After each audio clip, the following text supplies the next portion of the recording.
कुछ नहीं आगे लगे।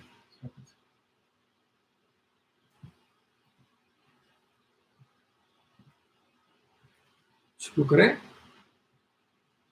कुछ आ रहा है यहाँ पर मेरी स्क्रीन में पूरा आना चाहिए। पूरी स्क्रीन में आना चाहिए। यहाँ पर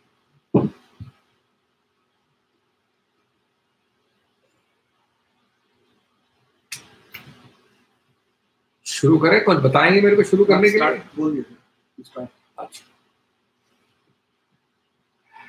नमस्कार दोस्तों, अभी हुए हैं 6:04। ये थोड़ा लंबा वक्तव्य है क्योंकि विषय लंबा है, तो अगर कोई आप सुन नहीं पाए या सुनाई नहीं दे रहा हो या आवाज़ या ऑडियो में कुछ खराबी हो तो ज़रूर बता दें। दोस्तों, आज हमने ये निर्णय लिया है कि हमारा सबसे जो महत्वपूर्ण ग्रंथ है, जो सबसे महत्वपूर्ण पुस्तक है, उसके बारे में चर्चा की जाए, जिसको हम पुस्तक कभी कभी नहीं मानते हैं, भूल जाते हैं, संविधान भारत का। और मैं शुरू करना चाहूँगा इस कोरोना चर्चा को आपको कोरोना नमस्कार करके, और ये याद दिला के कि हर तकलीफ में कहीं ना कहीं कोई उपलब्धि होती है, कोई फायदे होते हैं। और कोरोना के कठिन समय में मुझे लगता है कि चुटकुलों का जो कोरोना से विशेष संबंध रखते हैं वो इतने अपरंपार निकले हैं कि एक उपलब्धि है ये। मेरा खुद का एक अच्छे लगने वाला चुटकुला है कोरोना के विषय में कि जब मनोवैज्ञानिक संस्था एसोसिएशन ने सभी लोगों को एक सर्कुलर लिखा, अपने मेंबरान और लोगों को, ये कहते हुए कि कोरोना के दौरान स्वाभाविक है कि व्यक्ति पौधों से, पेड़ों से, फूलों से बातचीत करें, और अगर बात करे ऐसा कोई व्यक्ति तो उसके परिवार को कोई आवश्यकता नहीं है कि वो मनोवैज्ञानिक संस्था को फोन करे चिंतित होकर। फिर वो लिखते हैं अगले पैरा में कि चिंता तब होनी चाहिए अगर वो पेड़, पौधे और फूल आपको जवाब देना शुरू कर। तो मैं समझता हूं आज इस दुखद संदर्भ में भी हमें कई चीज़ों पे गर्व होना चाहिए, कई चीज़ों पे आस्था होनी चाहिए, विश्वास होना चाहिए कि हमारा दूरगामी भविष्य ऐसी संरचनाओं में, ऐसे पुस्तकों में सुरक्षित है। ऐसी ही पुस्तक है हमारा संविधान। हम ये सब सीखते हैं कि देश में 3 स्तंभ है, न्यायपालिका है, विधायिका है, कार्यपालिका है। कार्यपालिका भी कई प्रकार के कानून बनाती है, रेगुलेशंस बनाती है, आदेश देती है। उससे ऊपर विधायिका ठोस कानून, जिसको स्टैट्यूट का कानून कहते हैं, वो बनाने का अधिकार क्षेत्र रखती है। उससे ऊपर न्यायपालिका विशेष रूप से उच्च न्यायालय और उच्चतम न्यायालय ऐसे कानूनों को अवलोकन करने के लिए भी अधिकार क्षेत्र रखता है और निरस्त करने के लिए। लेकिन वो निरस्त कैसे करता है बड़े से बड़े कानून को?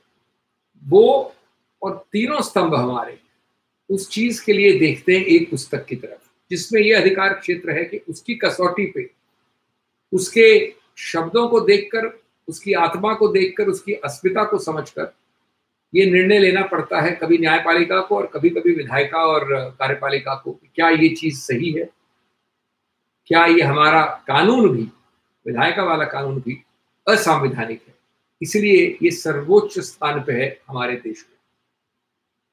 मैं आज आपसे 3 भागों में चर्चा करूंगा।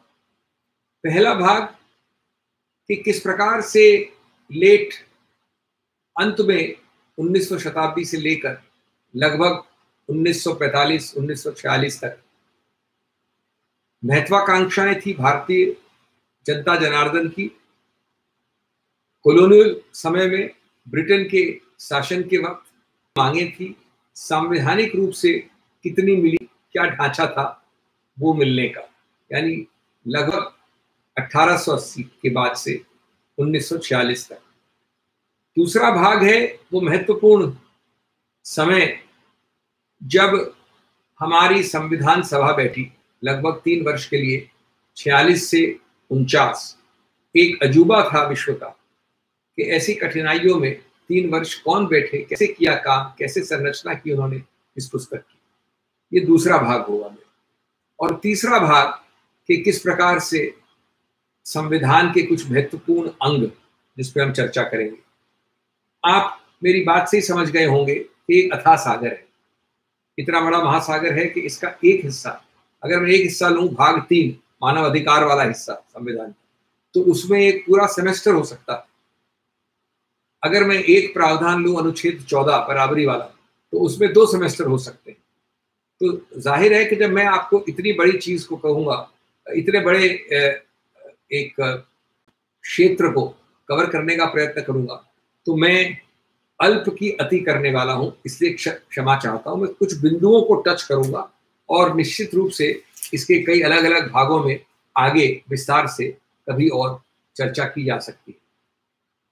लेकिन इन सब बिंदुओं, मेरे पहले भाग से पहले एक बिंदु मैं आपका ध्यान आकर्षित करना चाहता हूं, और वो ये है, अपने आप से पूछें एक अत्यंत सरल प्रश्न, इतना सरल कि कभी कभी मजाक आती है कि ऐसे प्रश्न का उत्तर क्यों नहीं है। और वो ये कि लगभग 1930 और 60 के बीच में, जब लगभग 30 देश उपनिवेशवाद से, कोलोनियलिज्म से निकले, कोई ब्रिटेन की उपनिवेशवाद से निकला, कोई बेल्जियम के, कोई फ्रांस के, कोई हॉलैंड के,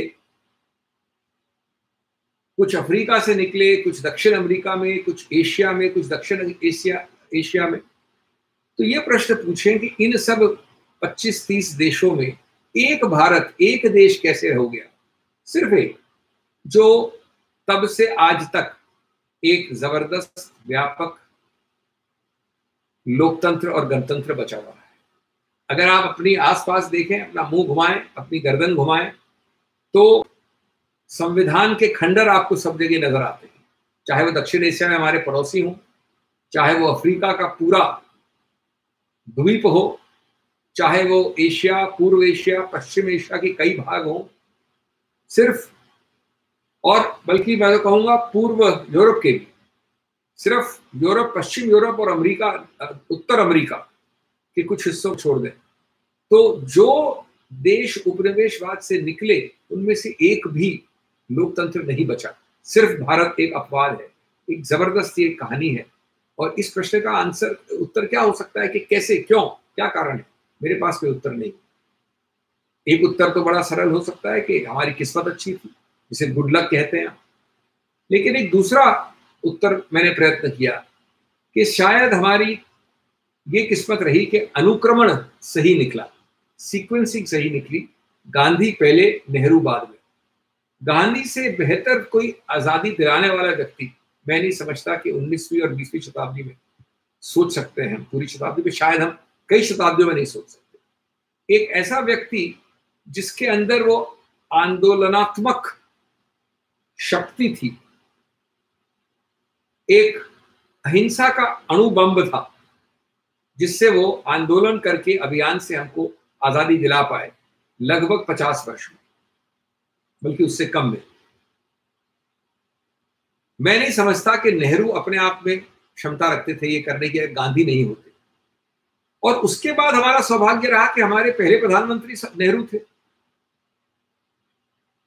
उनका, और मैं नहीं मानता कि नेहरू में त्रुटियां नहीं थी, जरूर रही होंगी, हर व्यक्ति में रहती है, लेकिन उनका जो एक विशाल, उदार, लिबरल, गणतांत्रिक हृदय था, जिसमें गणतांत्रिक सभी तत्व थे, थोड़े वामपंथी, उदार ख्याल का व्यक्तित्व, उससे बेहतर व्यक्ति हमारे शुरुआत के 2 दशकों के लिए हमारे गणतंत्र को बचाने के लिए मैं नहीं समझ सकता। अब इसी का अगर आप अनुक्रमण का उल्टा ले लें, पहले नेहरू बाद में गांधी, तो मैं नहीं समझता कि ये परिणाम इतना आसान, या यही होता है ऐसा परिणाम। क्या परिणाम होता मैं कह नहीं सकता, लेकिन भाग्य से।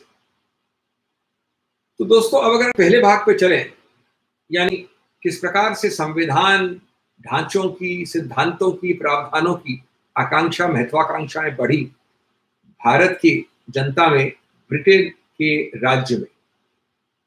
एक उपनिवेशवाद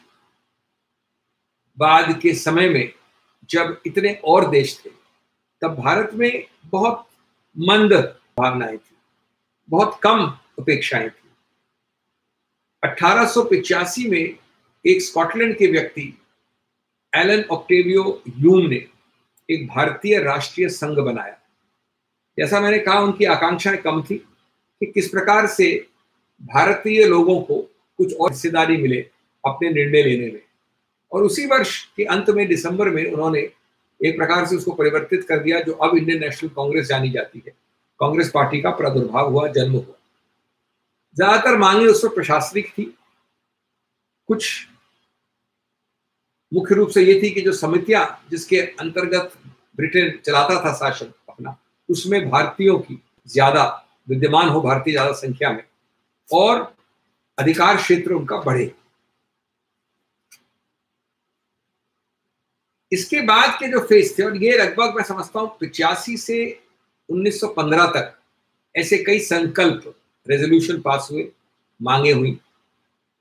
ये वो भी समय था जब इस अभियान में दो वर्ग उभर के आए। एक को उदारवादी वर्ग कहा जाता है, मॉडरेट्स, दादाभाई नौरोजी जो पहले भारतीय थे जो हाउस ऑफ लॉर्ड्स में पहुंच गए, गोपाल कृष्ण गोखले, फिरोज शाह मेहता, ये और कई ऐसे और नाम ब्रिटेन से संलग्न, संबंधित होकर सुधार चाहते थे, संशोधन चाहते थे, लेकिन ब्रिटेन से झगड़ कर या तोड़ कर नहीं। दूसरी तरफ थे एक उग्र वर्ग, जिसमें सबसे प्रसिद्ध थे लाल, बाल और पाल। बाल गंगाधर तिलक, लाला लाजपत राय और विपिन चंद्र पाल, इसीलिए कहा जाता है लाल, बाल और पाल। ये लगभग 19वीं शताब्दी के बाद दूसरे वाले हिस्से से लेके 20वीं शताब्दी की शुरुआत के 15-20 वर्ष के लोग थे।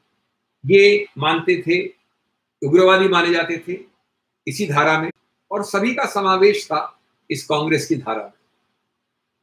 1909 में एक ऊंट के मुंह में जीरे के तुलनात्मक रूप से मिंटो मॉर्ली सुधारों की घोषणा हुई।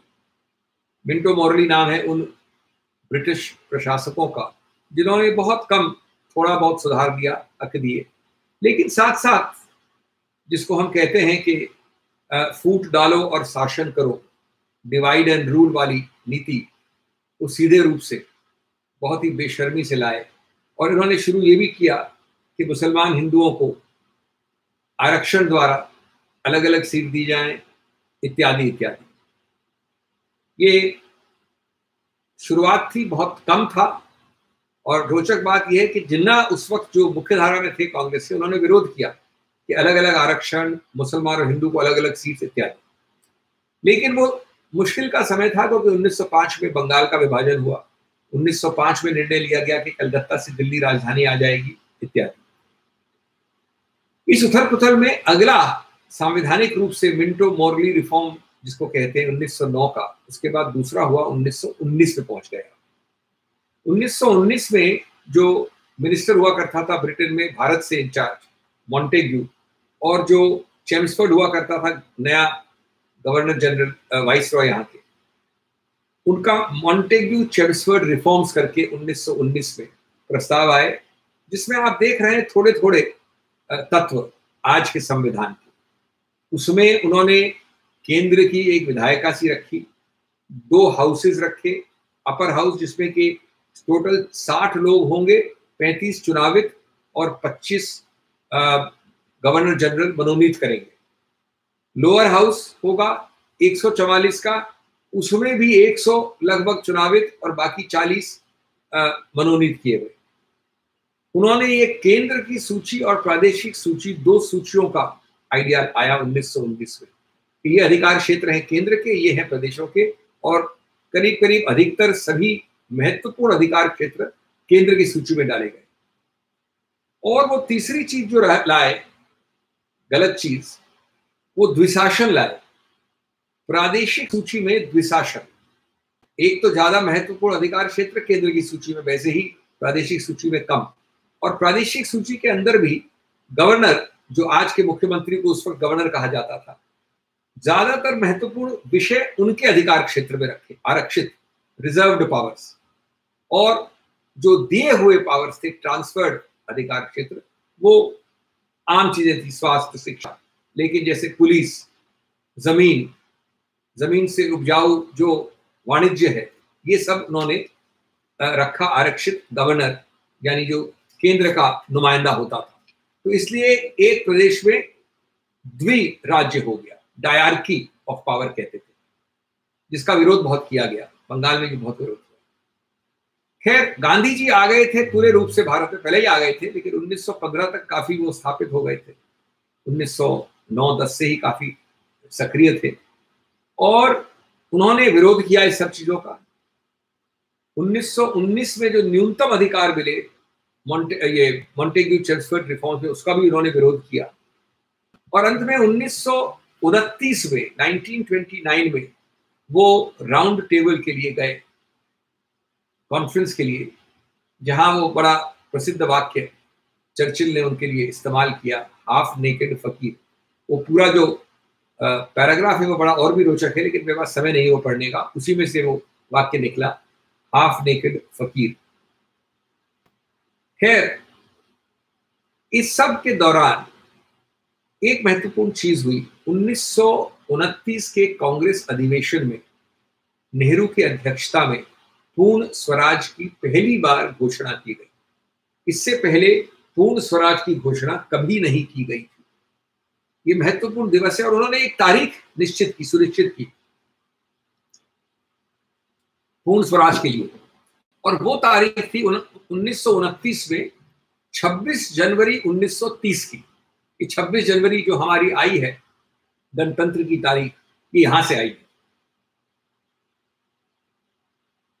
इसके बाद सबसे बड़ा सोपान था 1935 का गवर्नमेंट ऑफ इंडिया एक्ट, इसको कहते हैं अंग्रेजी में। ये हमारे संविधान का सबसे निकट पूर्वज, सबसे निकट ढांचा हमारे संविधान का यहां दिखता है, यद्यपि काफी फर्क है। इसके मुख्य बिंदु थे कि पहली बात तो स्वतंत्रता नहीं दी गई, जो बार बार बातचीत हो रही थी, पूर्ण स्वराज की हो रही थी, वायदा हो रहा था, वार्तालाप हो रहा था। स्वतंत्रता तो दूर, अधिराज्य भी नहीं दिया गया, डोमिनियन स्टेटस भी नहीं दिया गया। द्विराज्य जो था डायरकी, उसको प्रदेश में कम कर दिया, लेकिन उसको केंद्र में ले आए, केंद्र में द्विराज्य बढ़ा दिया। सभी महत्वपूर्ण विषय केंद्र में रिजर्व रखे वाइसरॉय के पास, और जो विधायक की समितियां थी, लेजिस्लेटिव काउंसिल्स, उनको कुछ आम अधिकार क्षेत्र दिए गए, ट्रांसफर्ड सब्जेक्ट्स।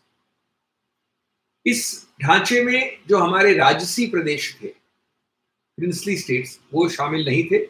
वो करीब करीब ब्रिटेन के कंट्रोल और नियंत्रण में थे, लेकिन नाम के वास्ते स्वतंत्र थे, वो इस ढांचे में नहीं आते थे। एक महत्वपूर्ण हिस्सा था 35 वाले एक्ट का, ये 3 लिस्ट की बात, पहली बार 3 लिस्ट आई, केंद्र की सूची, प्रदेशों की सूची और समवर्ती सूची, कंकरेंट लिस्ट, जिसमें दोनों के अधिकार क्षेत्र होते हैं, लेकिन अगर कोई कॉन्फ्लिक्ट हो तो केंद्र का अधिकार क्षेत्र सबके ऊपर रहता है। अब हम आते हैं इस संदर्भ में हमारे दूसरे भाग पे, जो लगभग हमारी संविधान सभा कैसे बनी और उसने 3 साल में क्या किया। 1946 में बनी, लेकिन 1945 से लेकर 1949 की बात, और उसके बाद तीसरे भाग में हम आएंगे संविधान।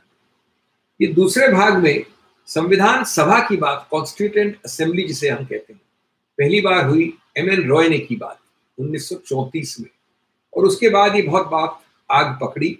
35 में कांग्रेस ने बहुत जोर से मांग की, 39 में राजगोपालाचारी ने इसकी बात की, और अगस्त 1940 में सैद्धांतिक रूप से यूके इस बात को मान गया था। बल्कि स्वतंत्रता की बात बहुत पकड़ चुकी थी और इरादा बन रहा था, क्योंकि दूसरा और वो चाहता था कि स्वतंत्रता की बात हो। लेकिन जो विलंब हुआ 5 वर्ष का, ये मुख्य रूप से द्वितीय विश्व युद्ध से हुआ, नहीं तो शायद कई इलाकों को और भारत को भी स्वतंत्रता 1947 से पहले मिल जाती। खैर, जैसे ही युद्ध खत्म हुआ तो 1946 में एक कैबिनेट मिशन प्लान आया। भारत को एटली को बहुत धन्यवाद देना चाहिए, अगर चर्चिल होते तो हमें नहीं मिलती स्वतंत्रता। एटली ने स्वतंत्रता देने का मन में निश्चय कर लिया था। उसने कैबिनेट मिशन प्लान भेजा 2 लोगों का, जो मिनिस्टर थे ब्रिटेन में भारत के विषयों पे। उनका नाम था स्टैफर्ड क्रिप्स। तो क्रिप्स और यहाँ के वाइसरॉय थे वेवल। तो ये कैबिनेट मिशन प्लान के नाम से क्रिप्स वेवल मिशन हो गया ये। और इसने घोषणा कर दी 1946 में एक आंतरिक सरकार की, क्योंकि ये निर्णय हो गया था कि स्वतंत्रता मिलनी है, लेकिन स्वतंत्रता लेने के लिए जो कई काम करने थे उस दौरान एक आंतरिक सरकार होगी और उस आंतरिक सरकार के प्रधानमंत्री होंगे नेहरू। इस पे जद्दोजहद काफी हुआ। जिन्ना की आकांक्षाएं जो 35 के बाद बहुत बढ़ गई थी, 30 के बाद बढ़ गई थी, उनको बहुत ठेस लगा। उस वक्त उन्होंने ओपन विद्रोह तो नहीं किया खुले रूप से, लेकिन खुद ने उस कैबिनेट को, जिसके आंतरिक प्रधानमंत्री नेहरू थे, उन्होंने उसमें मिले जुले नहीं, अपने आदमी लियाकत अली खान को डाला। और 1946 में जैसे समय निकला, ये देखते हुए कि अब स्वतंत्रता मिलने वाली है और मैं शायद स्वतंत्र भारत में एक अग्रणीय पंक्ति से नहीं द्वितीय पंक्ति में होऊंगा, ये सोचकर उन्होंने जबरदस्त घमासान डायरेक्ट एक्शन नाम से घोषणा कर दी और उससे बहुत ज्यादा जान और माल का हानि हुई। बहुत ही जबरदस्त बुरा समय था भारत के लिए। खैर, ये मैं इतिहास की बात नहीं कर रहा, मैं तो संविधान में हूं। तो इस वक्त 9 दिसंबर 1946 में पहली बार हमारी संविधान सभा मिली। संविधान सभा के पहले आंतरिक अध्यक्ष थे सच्चिदानंद सिन्हा। बाद में अध्यक्ष रहे राजेंद्र प्रसाद, बाबू राजेंद्र प्रसाद, जो हमारे देश के पहले राष्ट्रपति बने। इसमें शुरुआत में लगभग 284 सदस्य थे। 15 महिलाएं थी, महिलाओं का संख्या कम थी। इसके चुनाव अप्रत्यक्ष इनडायरेक्ट चुनाव थे, सीधे चुनाव नहीं थे।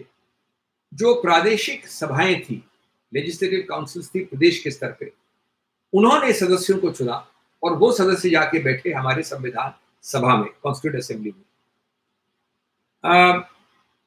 लगभग 292 बैठे शुरुआत में। उसमें जुड़े लगभग 92 और लोग जो राजसी प्रिंसली स्टेट्स के थे, और इस प्रकार से लगभग 390 का आंकड़ा था हमारे संविधान सभा का। आप जानते हैं इस दौरान 86 से लेके 47 के बीच में भारत का विभाजन हुआ, दुनिया का सबसे बड़ा आवागमन हुआ, और स्वाभाविक है कि इस 390 की सीटों की संविधान सभा छोटी होके 299 सीट की बन गई। मैं समझता हूं कि ये अपने आप में अजूबा है कि हमारे संविधान सभा के सदस्यों ने इतनी दूरदर्शिता दिखाई, इतना धैर्य दिखाया, इतनी समझ दिखाई, इतनी दूरगामी सोच दिखाई कि ऐसे कठिन समय में, जब धार्मिक, जब वैमनस्य, दुराव, झगड़ा, विभाजन, तब ऐसे आदर्शों की बात की 3 वर्षों के लिए, और फिर उन आदर्शों को हमारे संविधान में परिवर्तित किया। ये अपने आप में एक मानव जाति का, मैं समझता हूं, अजूबा है, जिसको पूरे लोग पूरी तरह से समझ नहीं पाए। 3 साल बैठे, लगभग दिसंबर 46 से नवंबर 49 तक, 26 नवंबर 49, 7335 संशोधन के प्रस्ताव आए। उनमें से 2473 संशोधन के प्रस्ताव पारित हुए। सबसे महत्वपूर्ण रोल आलेखन समिति ने किया, जिसको हम ड्राफ्टिंग कमेटी कहते हैं, जिसके अध्यक्ष डॉक्टर अंबेडकर बने। उनके और मेंबरों का नाम लोग कम जानते हैं, डॉक्टर अंबेडकर का ही नाम आता है आगे, लेकिन और मेंबर थे गोपाल स्वामी अयंगार, कन्हैयालाल मुंशी, मोहम्मद सादुल्ला, डीपी खेतान थे एक वकील, जिनकी मृत्यु हो गई उस वक्त, और उसके बाद एक और मेंबर आए उनकी जगह। इस संविधान सभा ने अपना काम खत्म किया 26 नवंबर 49 को, 11 सेशंस के बाद, 2 साल 11 महीने, लगभग 3 साल बाद है कि 1980 के 1 साल पहले एल एन सिंघवी ने इस दिवस को, यानी 26 नवंबर 49 के दिवस को लॉ डे के नाम से घोषित किया और लॉ डे का पूरा दस्तावेज लिखा और एक बहुत बड़ा ये अभियान बना जो लॉ डे के नाम से चला 1989 से 2015 तक। 2015 में सरकार ने कही कि भाई ढूंढने के बाद सबसे आदर्श तत्व हमें कहाँ से मिल सकते हैं, सबको डालें। और ये सबसे बड़ा ग्रंथ है संविधान का विश्व भर में। लगभग 395 प्रावधान, लगभग 1,17,370 शब्द। इसके प्राकथन के जो शब्द मैं अब अलग अलग करके आपके सामने रखा, सबसे ज्यादा प्रयोग किया था। एक भाग डाला गया मानव अधिकार के भाग 3 के बाद भाग 4, जो कहीं नहीं दिखता था, directive principles of state policy. उसके लिए संविधान समिति के लोग आयरलैंड गए, सिर्फ आयरलैंड में था और आयरलैंड में उसको स्टडी किया, देखा और वहां से लिया गया। संशोधन के प्रावधान 368 इत्यादि मुख्य रूप से साउथ अफ्रीका से लिए गए। महिलाएं यद्यपि 15 थी हमारी संविधान सभा में, उनकी भूमिका महत्वपूर्ण थी। हंसा मेहता ने बहुत हद तक मानवाधिकार के भाग 3 में उसी वक्त आए 1948 में, क्योंकि 1946 से 49 तक संविधान सभा बैठी थी। 1948 में universal declaration of human rights UDHR आया था अंतरराष्ट्रीय स्तर पे संयुक्त राष्ट्र में। एक घोषणा जो शुरू होती है all men are born free and equal. Hansa Mehta जो महिला थी उन्होंने उसको ऑल मेन की जगह all human beings are born free and equal करवाया। दक्षिणी वेलायुधन पहली महिला थी, दलित महिला। सरोजनी नायडू जो कांग्रेस की पूर्व अध्यक्ष पहली महिला थी, उन्होंने और जो बाद में गवर्नर यानी उस वक्त के मुख्यमंत्री को गवर्नर कहा जाता था, रह चुकी थी, उन्होंने बहुत योगदान किया। विजयलक्ष्मी पंडित जो पहली अध्यक्षा हुई, महिला अध्यक्षा संयुक्त राष्ट्र की आम सार्वजनिक सभा की, जनरल असेंबली की। दुर्गाबाई देशमुख थी जो फौजदारी मुकदमे करती थी, जिन्होंने न्यायपालिका के विषय विभिन्न अनुच्छेदों के योगदान दिया, इत्यादि इत्यादि। हमारा संविधान सभा द्वारा 2 प्रतिलिपियां बनी थी, हिंदी की भी और अंग्रेजी की। हर सदस्य ने दोनों में हस्ताक्षर की। पहली प्रतिलिपि जो जिसपे आप देखते हैं एक आलेख, एक सुलेख, कैलीग्राफिक सुलेख जिसको कहते हैं, पद्धति पे किया गया, बहुत सुंदर। वो किया प्रेम बिहारी नारायण रायजादा ने। और वो आप जो शुरुआत का संविधान है जो मिलता है आजकल, उसमें आप देखेंगे लगभग 254 पेन के निब्स उन्होंने इस्तेमाल किए, 6 महीने लगाए और उन्होंने उसके लिए कोई पैसा नहीं दिया, कोई फीस नहीं ली। उन्होंने कहा कि मेरी एक ही कंडीशन है कि उस संविधान जो कि सुलेख में लिखा गया, कैलीग्राफी में, उसके हर पन्ने पे मेरा नाम होना चाहिए और अंतिम पन्ने पे मेरा और मेरे दादाजी का नाम होना चाहिए। इसके साथ साथ संविधान के अलग अलग पन्नों पे चित्र बनाए गए, कोनों में, ऊपर नीचे, साइड में। राम के चित्र, नंदलाल बोस द्वारा, कृष्ण के, नटराज के, रानी लक्ष्मीबाई के, गुरु गोविंद सिंह के, दांडी मार्च का पूरा चित्रण, नेताजी सुभाष, अजंता, अलोरा। तो भारत की समृद्ध संस्कृति, विविध और विभिन्न विरासत सबको दर्शाया गया।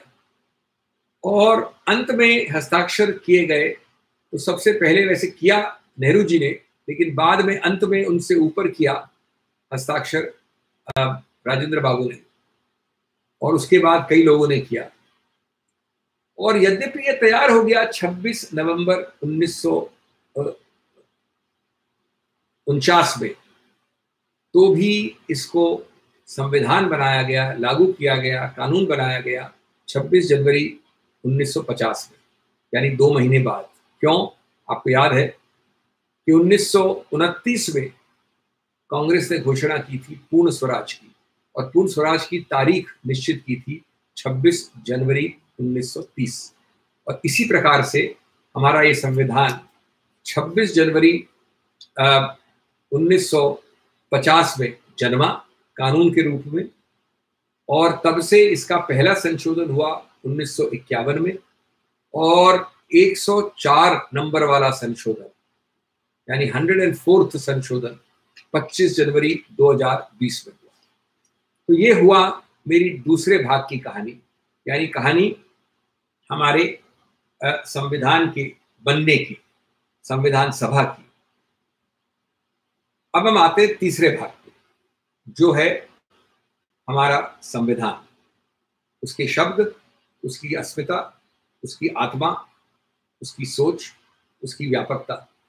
जैसा मैंने पहले कहा कि आप एक अपनी छोटी पुस्तक इसकी रखें अपने पास में, और जब समय मिले तो कुछ हिस्सा देखें, तो आपको अचंभा होगा।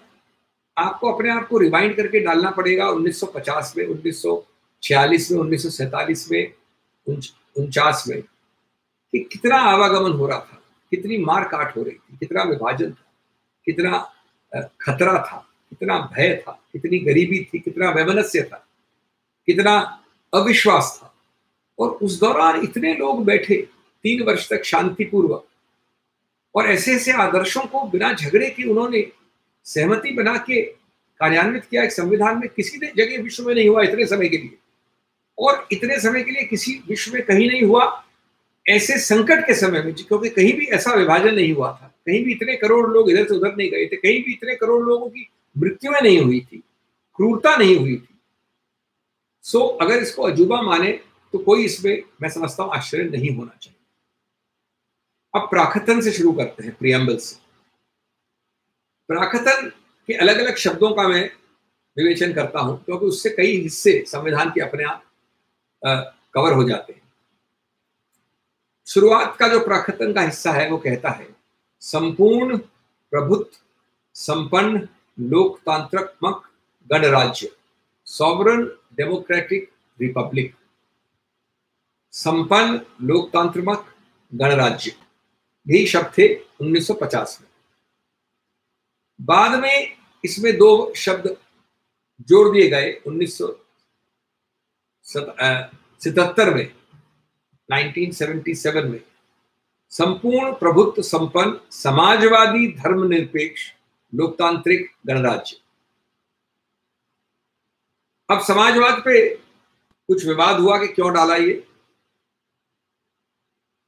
देखिए, ऐसी चीजें दोहराना एक ऐसे संदर्भ में जो वास्तविकता है, भारत एक गरीब देश था और तुलनात्मक रूप से अभी भी गरीब देश है। असमानताएं इस देश में सबसे ज्यादा हैं, आर्थिक असमानताएं विशेष रूप से। तो इस संदर्भ में मैं समझता हूं कि समाजवाद, सोशलिज्म कोई लग्जरी की बात नहीं है, एक जरूरत है। इसको दोहराना यद्यपि बाद में किया 1977 में, गलत नहीं कह सकते। नेहरू ने विलंब नहीं किया, नेहरू के बाद करीब 7, 8, 10 वर्ष तक समाजवाद ज्यादा चला। लेकिन जब नेहरू ने हमारे आर्थिक व्यवस्था के स्तंभ बनाए, जब उन्होंने स्टील, धान, सार्वजनिक क्षेत्र के औद्योगिक यूनिट्स, इसको हम पब्लिक सेक्टर यूनिट कहते हैं, योजना आयोग, ऐसी कई संस्थाएं बनाई, उसने जो हमें मजबूती दी एक सामाजिक दृष्टिकोण से, वो आज तक हमारे देश की रीढ़ की हड्डी है। यदि 15-10 साल से नहीं गए हम, 10 साल से अभी तक भी वहां पर टोस्टर से लेके गाड़ियों तक सब कुछ आयात होता है। जो हमने 1960 में, 70 में उपलब्धि की धान के विषय में, स्टील के विषय में इत्यादि, वो इस समाजवादी फलसफे के आधार पर थी। दूसरा शब्द आता है इसमें जो 77 में ऐड हुआ, लेकिन ये प्राकथन का पहली लाइन है, प्रभुत्व संपन्न समाजवादी धर्मनिरपेक्ष लोकतांत्रिक गणराज्य। वो है धर्मनिरपेक्ष। ये भी लोग कहते हैं दोहरा कर, ये तो निहित है, और ये बात सही है कि हमारे संविधान सभा में इसकी बातचीत हुई और कहा कि इसको शब्द को डालने की आवश्यकता नहीं है, क्योंकि ये शब्द तो अंतर्निहित है। भारत देश धर्मनिरपेक्ष है और रहेगा। लेकिन 1977 में इसको अगर दोहराया गया और रेखांकित किया गया, अंडरलाइन किया गया संशोधन द्वारा, तो मैं समझता हूं अच्छी चीज है। अलग अलग समय आते हैं, मैं ये नहीं कह रहा आज अब समय ऐसा है या पिछले वर्ष ऐसा समय था या भविष्य में ऐसा आएगा जब हमको लगता है कि ऐसे आदर्शों को याद करना, दोहराना, रेखांकित करना, अगर वो स्पष्ट भी हैं, अगर अंतर्निहित भी है, तो भी उनको दोहराना आवश्यक है। ये निश्चित रूप से इस शब्द का बहुत इस शब्द को विकृत भी बहुत किया गया है, धर्मनिरपेक्ष। एक दूसरा डिबेट है पंथ निरपेक्ष होना चाहिए या धर्मनिरपेक्ष। एक तीसरा डिबेट है कि सर्वधर्म समभाव होना चाहिए या धर्मनिरपेक्ष होना चाहिए। मैं मानता हूं कि इन डिबेट्स में कुछ दम है, सार्थकता है, सर्वधर्म समभाव भी एक फलसफा है, लेकिन इस शब्द का सही आत्मा क्या है? मुझे जो सबसे पसंद है वो है, एक प्रोफेसर थे हार्वर्ड के, भार्गव। उन्होंने कहा कि जब लिंकन ने गणतंत्र की परिभाषा की, of the people, by the people, for the people, Lincoln की परिभाषा थी लोकतंत्र की, तो उन्होंने पूछा कि भाई बाय द पीपल तो समझ आता है, फॉर द पीपल भी समझ आता है, ऑफ द पीपल क्यों बोला? और फिर अपने प्रश्न का उत्तर दिया धर्मनिरपेक्षता के संदर्भ में। ये शब्द इसलिए इस्तेमाल किया जिससे एक एहसास दें सब भारतीयों को कि उनकी साझेदारी है, उनका मालिकाना हक है भारत देश के ऊपर, भारत देश की हर अस्मिता, हर आत्मा के ऊपर, हर व्यक्ति का कितना भी छोटा हो कुछ न कुछ साझेदारी है। और इसलिए मैं समझता हूँ यही धर्मनिरपेक्षता का सही आयाम है। ये बात सही है कि हमारे यहाँ उस प्रकार से निरपेक्षता न होनी चाहिए और न है, क्योंकि हम बहुत ही विस्तृत एक विविधता वाली संस्कृति है। तो जो पश्चिम का एक परिभाषा है, विशेष रूप से यूएसए ने इसको बहुत एक्सट्रीम पे ले गए हैं कि सरकार किसी रूप से दूर दूर भी संबंधित भी नहीं हो धर्म से, उसको धर्मनिरपेक्षता कहते हैं। जिसे कहा जाता है अंग्रेजी में चाइनीज वॉल बनाइए धर्म और सरकार के बीच में। इसका विपरीत एक फलसफा है कि धर्मनिरपेक्षता है कि सर्वधर्म समभाव। सरकार ये झुटलाए नहीं, भूले नहीं कि धर्म बहुत है इस देश में, सभी बराबर हैं, सब में शामिल हो, सब में सबकी उत्सव बनाइए सबका, लेकिन समभाव रखिए सबके बीच में। अब ये एक अलग डिबेट है जो मेरे पास समय नहीं है, लेकिन ये हुई जो सीमाएं हैं धर्मनिरपेक्ष की। उसके बाद आगे चलता है संविधान का प्राकथन और कहता है विचार अभिव्यक्ति का, विश्वास का, धर्म का, उपासना का विचार अभिव्यक्ति, विश्वास, धर्म, उपासना की स्वतंत्रता, freedom to believe, propagate, practice, profess religion. ये प्राकथन, ये सभी शब्द प्राकथन के परिवर्तित होके आते हैं अनुच्छेद में, हमारे संविधान के अनुच्छेदों में। जैसे धर्मनिरपेक्षता की बात की, वो आता है हमारे संविधान के कई भागों में। ये धर्म वाली जो है उपासना, विश्वास, अभिव्यक्ति, ये आता है अनुच्छेद 25 से 29 के बीच में। और इसका पूरा एक अलग लेक्चर हो सकता है, लेकिन इसमें कानून के निर्णयों ने 3 टेस्ट अप्लाई किए हैं, कानूनी टेस्ट, कसौटियां 3 करती हैं। एक कि क्या जिस चीज का आप मांग कर रहे हैं वो धर्म है या संप्रदाय है। पहले तो आपको ये प्रमाणित करना होगा कि धर्म है या संप्रदाय है, कोई रीति रिवाज। अगर आप कहते हैं कि मेरे धर्म में नंगा चलने की एक प्रवृत्ति है, तो आपको स्थापित करना रिलीजन और सेक्ट। दूसरा, क्या इस रीति को आप, जिसको आप सुरक्षित करना चाहते हैं, संवैधानिक रूप से सुरक्षित करना चाहते हैं, वो रीति उस धर्म का एक अभिन्न अनिवार्य अंग है, एसेंशियलिटी टेस्ट। और अगर नंबर 1 और नंबर 2 टेस्ट उपलब्ध हो जाते हैं तो संविधान के ये 3 अनुच्छेद 25 से 29 उस प्रैक्टिस को आरक्षित रखेंगे, सुरक्षित रखेंगे। इसमें कई बहुत ही महत्वपूर्ण और प्रसिद्ध सुप्रसिद्ध निर्णय आए उच्चतम न्यायालय के।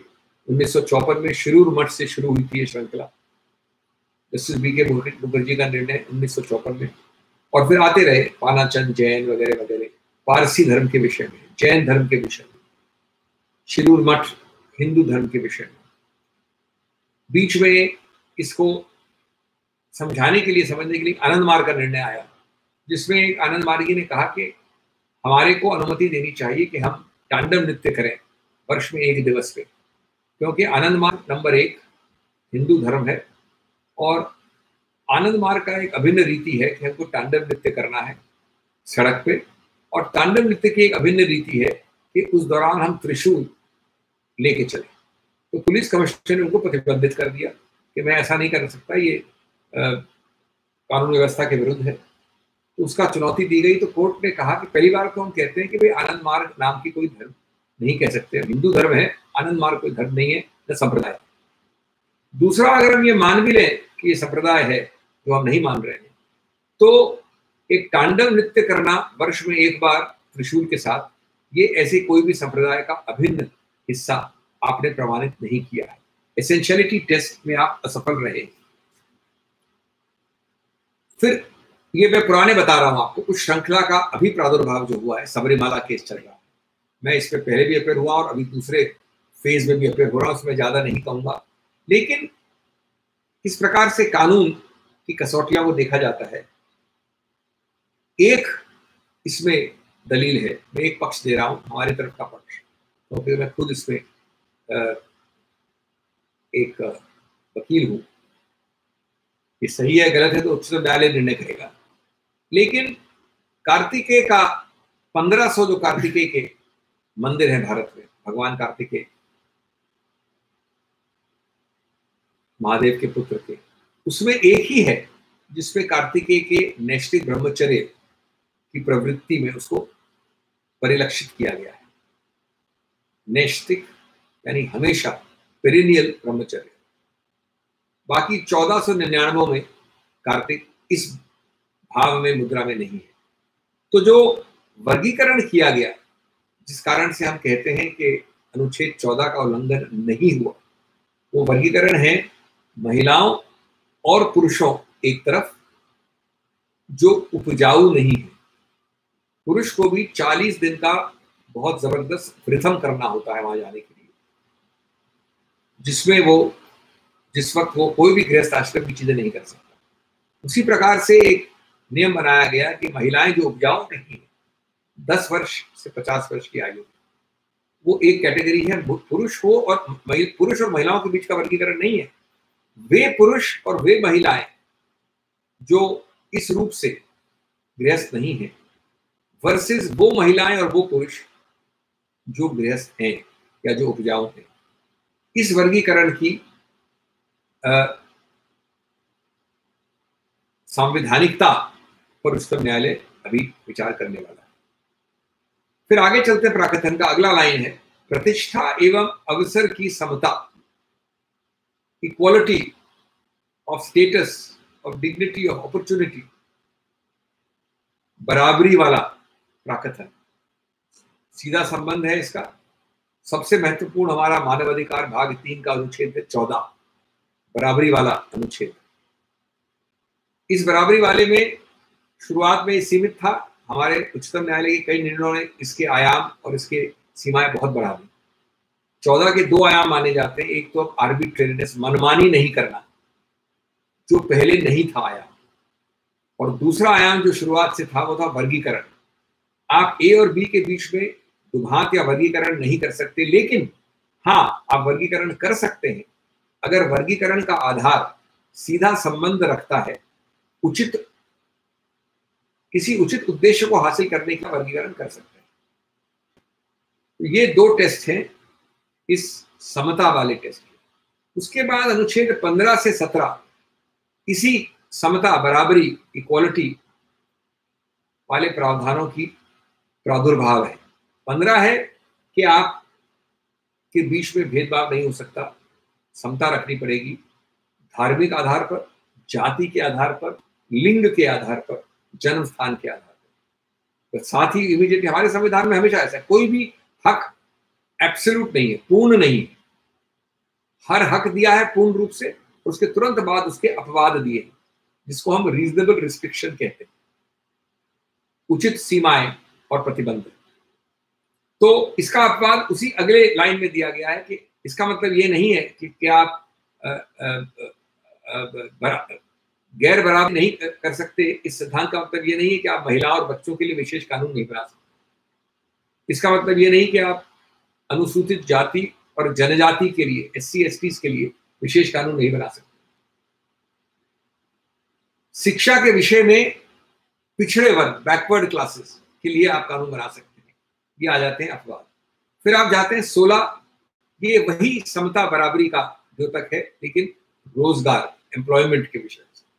फिर साथ साथ अपवाद दिया है कि बराबरी होनी चाहिए लेकिन आरक्षण कर सकते हैं, नहीं तो आरक्षण नहीं हो सकता है। आरक्षण बराबरी का विरोधाभास है विशेष वर्गों के लिए। फिर आता है 17, जिसमें अछूतता, अनटचेबिलिटी को एकदम कड़े शब्दों में प्रतिबंधित कर दिया। फिर प्राकथन अंत होता है, प्रियम्बल, अंतिम लाइन है बड़ी रोचक, व्यक्ति की गरिमा, और शुरू में था उसमें लाइन, व्यक्ति की गरिमा बंधुता के आधार पर सुनिश्चित करने वाली बंधुता, the dignity of person based on fraternity.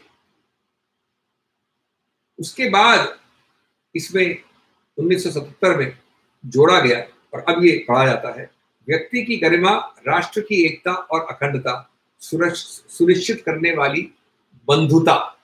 तो मेन शब्द है फ्रेटर्निटी, बंधुता। आप देखते हैं कि बंधुता सीधा संबंध रखती है धर्मनिरपेक्षता से, सामाजिक न्याय से, समता से, सामंजस्य से इत्यादि। तो ये हमारा एक ढांचा आ गया। अब करीब करीब 7 बजने वाले हैं, तो मैं अगला 15, 20, 25 मिनट और कुछ प्रावधानों की बात करूं, उसके बाद प्रश्नोत्तर करेंगे। आपने प्राकथन देख लिया और प्राकथन से संबंधित कई प्रावधान सीधे देख लिए, 14, 15, 16, 17, 25 से 29, उन शब्दों से जो प्राकथन से निकले। भाग 3, जिसको मानव मूल अधिकार या मूल अधिकार, फंडामेंटल राइट्स चैप्टर कहा जाता है, जो अनुच्छेद 13 से शुरू होता है, 12 से, और चलता है 30-32 तक, 32 तक।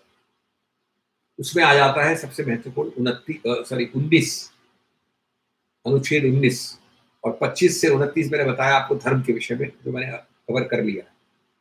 तो 19 जब बना था, पहली बात तो ये पूरा भाग मानव अधिकार वाला बहुत हद तक प्रभावित था universal declaration of human rights, जो आपको याद हो संयुक्त राष्ट्र में आया था एक घोषणा के रूप से। वो ट्रीटी नहीं बना था, ट्रीटी तो बाद में आई 60 में, 62 में इत्यादि, लेकिन एक घोषणा की थी, संयुक्त राष्ट्र बना था उसी वक्त नया नया। तो 1948 में universal declaration of human rights की घोषणा हुई और उससे प्रभावित होकर हमने 7 हक बनाए थे 19 में, अब अनुच्छेद 19 में, और अब रह गए उस 7 में से 6। पहला हक था 19(1)(a) में वाक स्वतंत्रता का, फ्रीडम ऑफ स्पीच, जिसमें बाद में स्वतंत्रता प्रेस, पत्रकारिता का भी जुड़ गई। शब्द नहीं है उसमें, लेकिन निर्णय द्वारा उसमें अंतर्निहित मानी गई। दूसरा वो हो गया 19(1)(a). फिर हो गया बी, शांतिपूर्वक सम्मेलन करने का मानव अधिकार, असेंबली। तीसरा संगम, संघ, सहकारी संस्थाएं बनाने का, to form associations, cooperative societies. चौथा डी, इसको कहते हैं भारत में, सर्वोच्च भारत में, सर्वत्र भारत में अबोध रूप से संचरण करना, फ्रीडम ऑफ मूवमेंट, जो 44 के संशोधन द्वारा 1978 में हटा दिया गया और अभी भी नहीं आया कभी वापस। तो अब हमारे 7 के 6 रहते हैं। और 7वां है जी, जो अब छठा हो गया क्योंकि एफ तो चला गया, जी है अभी, व्यापार और कारोबार करने का मानव अधिकार। अब रोचक बात यह कि आप कहेंगे अगर इतने अधिकार हैं तो इनमें फिर कई प्रतिबंध कैसे लगते हैं। वो लगते हैं 19(2) से, 19(3) से, 19(4) से, यानी ब्रैकेट 4, ब्रैकेट 2, ब्रैकेट 3, 19(5) से इत्यादि। ये हमारी संरचना है संविधान। तो 19(2) लें आप, तो एक तरफ कहा कि स्वतंत्रता है बोलने की, और साथ में 19(2) में कहा लेकिन वे उचित प्रतिबंध लगाए जा सकते हैं उस वाक स्वतंत्रता पर। कौन से हैं वो? आप वाक स्वतंत्रता द्वारा मैं उदाहरण दे रहा हूँ, जो लिखा है संविधान के 19(2) में, अवमानना नहीं कर सकते कोर्ट कचहरी की, न्यायपालिका। वाक स्वतंत्रता मतलब ये नहीं है कि आप दूसरे की मानहानि कर लें। तो 2 अपवाद हो गए उसके, अवमानना कंटेम्प्ट, मानहानि डेफेमेशन। तीसरा, वाक स्वतंत्रता मतलब ये नहीं कि आप वो आईपीसी वाले सभी उल्लंघन करें जिससे आप आपसी वैमनस्य फैलाएं, समुदायों में झगड़ा करवाएं, क्योंकि आप गाली गलौज करें वाक स्वतंत्रता दिखा के। तो ये हमारा एक ढांचा है, स्टाइल है हमारे संविधान में। उसी प्रकार से 19.3 में कहा है कि भारत की प्रभुता, अक्षुण्णता इत्यादि अखंडता के आधार पर हम उस 19A या B को प्रतिबंधित या कम या डाइल्यूट कर सकते हैं, संचालित कर सकते हैं। रीजनेबल रिस्ट्रिक्शंस कहते हैं, उचित प्रतिबंध या संचालन।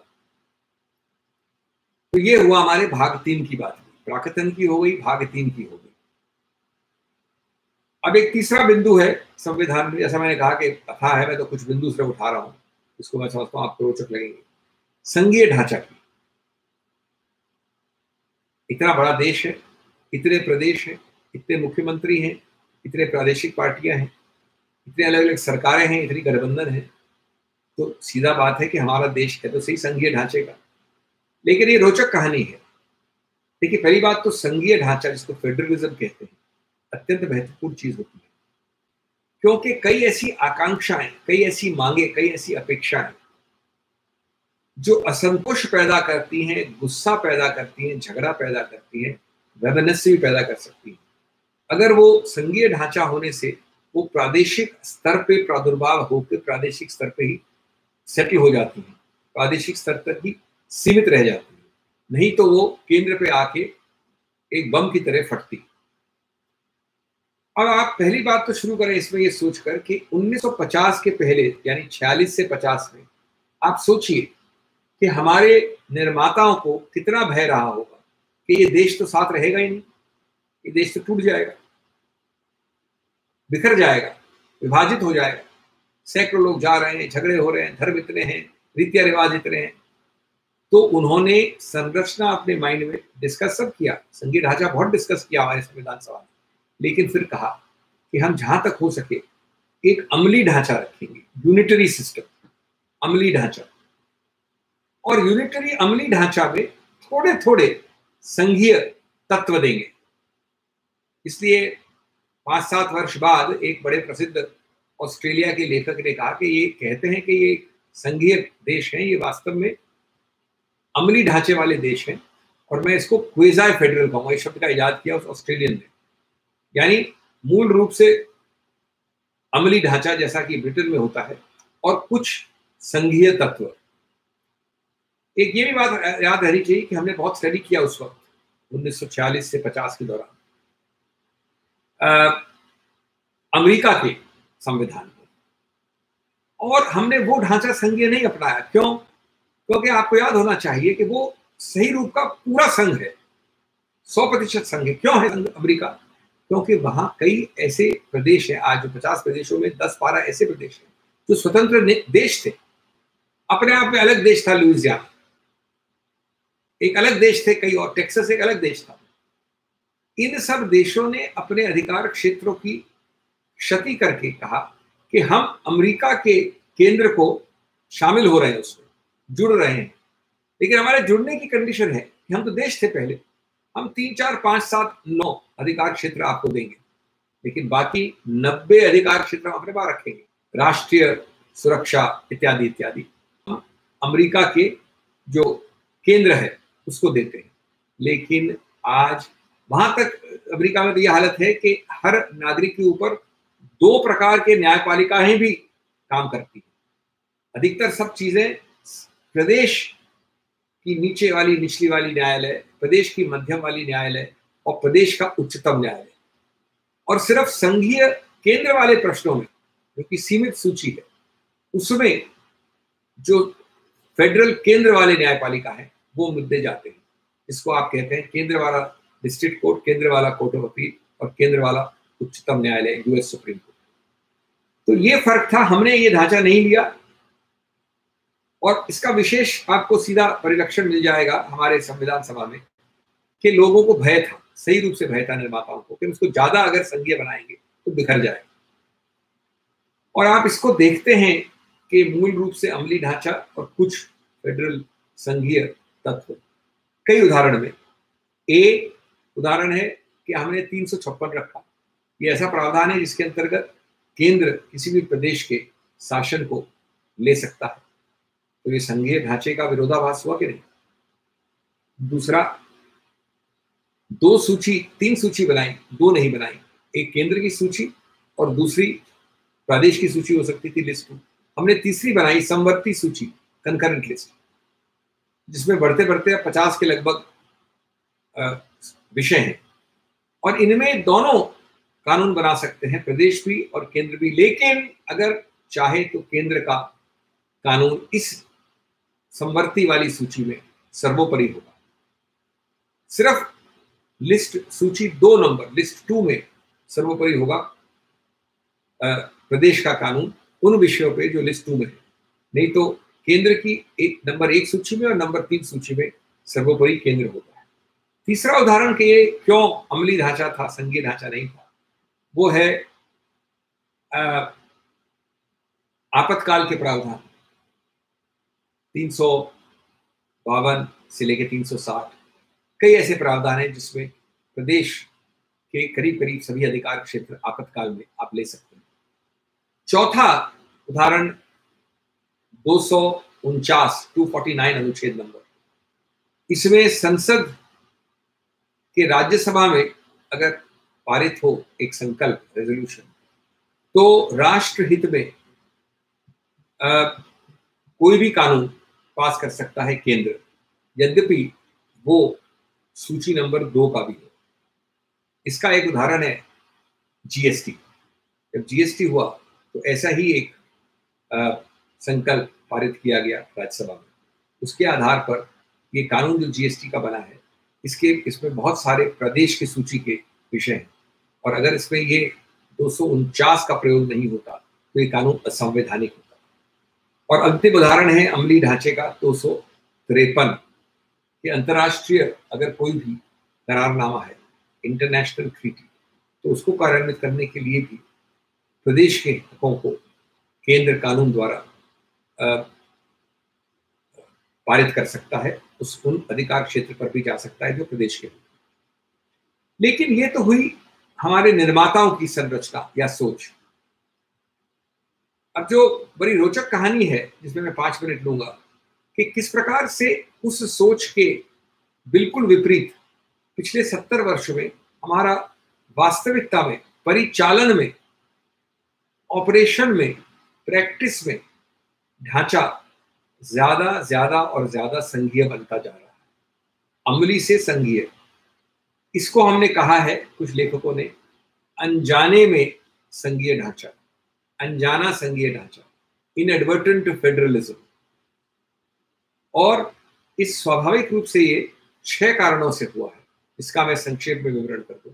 जो ढांचा था अमली, अक्षर थे अमली, सोच और उद्देश्य था अमली, वो वास्तविकता में जमीन पर परिचालन में ज्यादा संघीय हो गया है, बहुत हद तक। इसका एक कारण है भाषा की संघीयता। जो पहले हमारे उपद्रव होते थे भाषा को लेके, जब से 3 भाषाओं का फॉर्मूला हमने 1960 से लिया, तब से वो बहुत हद तक सेटल हो गए। और ये 3 भाषाओं का, इसको हम भाषा वाला संघीयपन कह सकते हैं, लिंग्विस्टिक फेडरल है। सरकार ने हिंदी सलाहकार समिति, किताबें, नोटिफिकेशन, और कई बार थोपने का प्रयत्न। इतने वर्षों में थोपने से हिंदी नहीं बढ़ी। आज हिंदी सबसे ज्यादा बोली वाली भाषा है भारत में। इसलिए नहीं कि आपने थोपने का प्रयत्न किया, इसलिए क्योंकि स्वाभाविक रूप से, विशेष रूप से हमारे देखने वाले मीडिया के कारण हर प्रकार के लोग हिंदी में मीडिया में बोलने लगे। और जहां आप किसी को स्वाभाविक रूप से बोलने देते हैं, तो हमारे दक्षिण के दोस्त, पूर्व के दोस्त बड़ी आसानी से आज हिंदी में वार्तालाप करते हैं। सो ये हुआ भाषा वाला संघीय। दूसरा लिंग्विस्टिक फेडरलिज्म, दूसरा आर्थिक संघीयता, मौद्रिक संघीयता, फिस्कल फेडरलिज्म। बहुत अरसे तक 1950 के बाद 40 वर्ष तक टैक्स और अनुदान, टैक्स और ग्रांट्स जो केंद्र को देना अनिवार्य है प्रदेशों को, वो 30-33% ही देती थी केंद्र।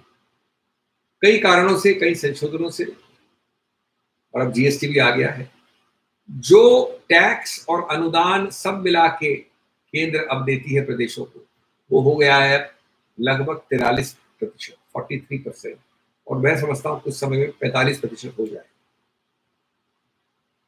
और क्या पता 5-7 साल में 50% हो जाए। तो ये बढ़ोतरी से फिस्कल फेडरलिज्म, आर्थिक और मौद्रिक संघीयता आई है, जो हमारे शुरुआत में नहीं थी। तीसरा, न्यायिक पुनर्विचार, जुडिशियल रिव्यू। देखिए, हमारे देश में जो न्यायिक और न्यायपालिका का अधिकार क्षेत्र है पुनर्विचार का, वो विश्व में कहीं नहीं।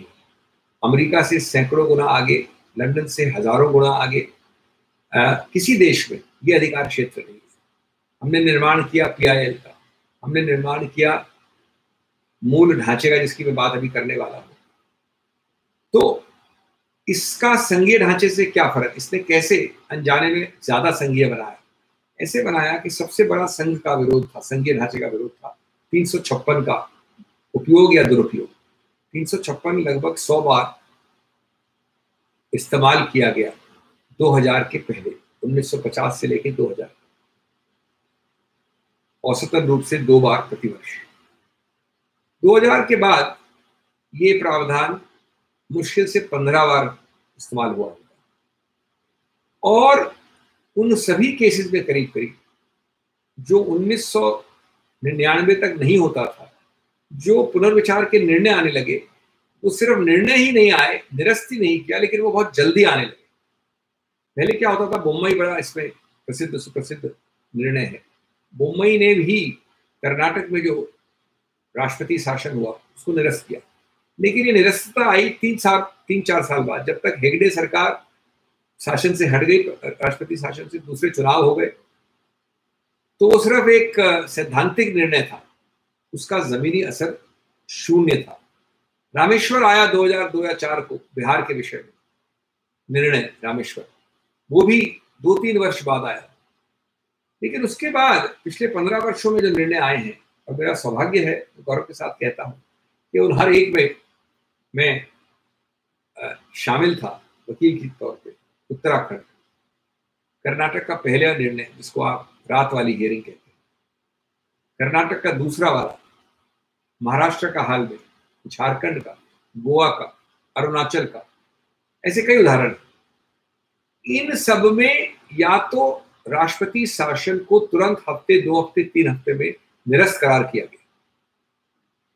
उत्तराखंड देख लीजिए आप, उच्च न्यायालय ने लगभग महीने भर में उसको क्वॉश कर दिया, निरस्त कर दिया। इसका मतलब क्या कि जो केंद्र सरकार कोशिश करके एक बार गलत काम भी कर दे, 3 साल बाद निरस्त होगा, तब तक सरकारें बदल जाएंगी, हमारा काम तो हो गया, ये भावना हट गई।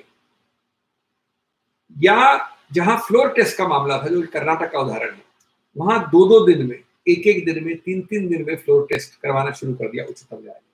तो ये न्यायिक पुनर्विचार एक तीसरा कारण है संघीय ढांचा को मजबूत करने का। निर्णय पहले भी आते थे, लेकिन विलंब के साथ आते थे और इतने पुरजोर नहीं थे, सीधे स्पष्ट और सीधे नहीं थे। चौथा, विकेंद्रीकरण, डिसेंट्रलाइजेशन। जाहिर है कि जितना विकेंद्रीकरण ज्यादा होगा, उतना अमली ढांचा कम होगा, संघीय ढांचा बढ़ेगा। तो विकेंद्रीकरण हुआ, सबसे बड़ा इसमें क्रांति आई। एक 1986 की रिपोर्ट है डॉक्टर एलियट, उसके आधार पर संविधान बदला गया 90-91 में, और कार्यान्वित हुआ 92 से, 73वें और 74वें संविधान संशोधन द्वारा। और इसके आधार पर क्रांति लाए हम हमारे पंचायती राज के शासन पे। तो सीधा केंद्र से प्रदेश पे रुक के नहीं, पंचायत पे पहुंच गए, और पंचायत 3 स्तर की हो गई, नीचे वाली, तालुका वाली, बीच वाली और प्रादेशिक स्तर वाली। जाहिर है कि बहुत सारे ऐसे विषय जो प्रदेश निर्णित करता था, वो अब पंचायतें निर्णित करती हैं। और अब मैं सांसद के रूप से जब मैं कभी जाता हूं अपने MPLAD प्रोजेक्ट्स के लिए, जिसके 400 मेरे स्वास्थ्य और शिक्षा के प्रोजेक्ट्स राजस्थान में और अब पश्चिम बंगाल में भी है। तो करीब करीब 50% से ज्यादा जो सामने बैठ के बात करता है वो महिला होती है, क्योंकि पंचायत के तीनों स्तर पे ये आरक्षण महिलाओं का 50% है, 40% है, और लगभग 2 करोड़ लोग ऐसे जो कि शक्तिशाली बनाए गए, अधिकतर महिलाएं जो पद होल्ड करती है। ये नॉर्वे और स्कैंडिनेविया की कई देशों से ज्यादा जनसंख्या है, उनकी जनसंख्या इससे कम है। तो ये जो सशक्तिकरण हुआ है इससे, विकेंद्रीकरण से, ये सही रूप से संघीय ढांचे को मजबूत बनाता है। 5वां अनजाने वाला संघीय का कारण आर्थिक उदारता, जो 85 से शुरू हुई और जो 91 में लिबरलाइजेशन, जिसको उदारता कह सकते हैं, आर्थिक रूप से हुई, उससे केंद्र के अधिकार क्षेत्र बहुत कम हो गए। आप अपने सही लोगों से बात करिए, सच्चाई है कि केंद्र के कैबिनेट मंत्री का आज प्रदेश के मुख्यमंत्री से 1/3 से भी कम अधिकार क्षेत्र और पावर है। कैबिनेट मिनिस्टर जरूर है, लेकिन जितना पावर उनको है उससे 3 गुना से ज्यादा होगा मुख्यमंत्री प्रदेश का, क्योंकि वहां प्रदेश में विकेंद्रीकरण, आर्थिक उदारता कम हुई है, केंद्र में बहुत हुई है। कई औद्योगिक लोग जो दिल्ली, जो बंबई और कलकत्ता से और मद्रास से, चेन्नई से आया करते थे भागते हुए दिल्ली हर काम के लिए, आजकल वो अपना पूरा कार्यकाल निकाल सकते बिना दिल्ली आए, क्योंकि इस आर्थिक उदारता से प्रदेश के हक बड़े हैं। पहले मुख्यमंत्री रोड शो करने जाते थे पैसा लाने के लिए प्रदेश की, उनको अनुमति चाहिए थी केंद्र की, और बहुत चीज उनको देखनी पड़ती थी, अनुमति मिलती नहीं थी। आज सीधा प्रदेश जाता है बाहर मुख्यमंत्री, और सीधा मानता है इन्वेस्टमेंट अमेरिका से, जापान से।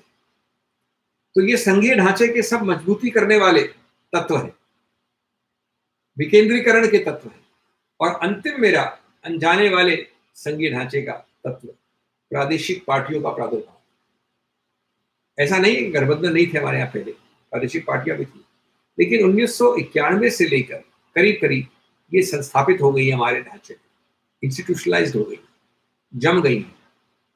आज जो मुख्य पार्टियां हैं, जो अपने आप को राष्ट्रीय पार्टियां कहती हैं, समझती हैं, उससे कहीं ज्यादा क्षेत्रफल में और जनसंख्या के आधार पर लोकतंत्र पे जो शासन कर रही हैं वो है प्रादेशिक पार्टियां या गठबंधन। और इससे, जिसको आप और हम एक बहुत ही झगड़े वाला आवाज समझते हैं, बहुत ही कंफ्यूजिंग समझते हैं, जिसको हम एक स्थायी नहीं समझते, राष्ट्रीय हित के विरुद्ध समझते हैं, लेकिन सच्चाई ये है कि ये जो भी वहां के लोकल महत्वाकांक्षाएं हैं उनका ध्यान ले लेती है, उनके आधार पे ये पनपती है, बढ़ती है और उनको संतोष पहुंचाती है। तो ये हुए 6 कारण जिससे हम एक अमली ढांचे वाले यूनिटरी देश से वास्तव में अब बहुत हद तक, मैं कहूँगा 40% से ज्यादा हद तक संघीय हो गए।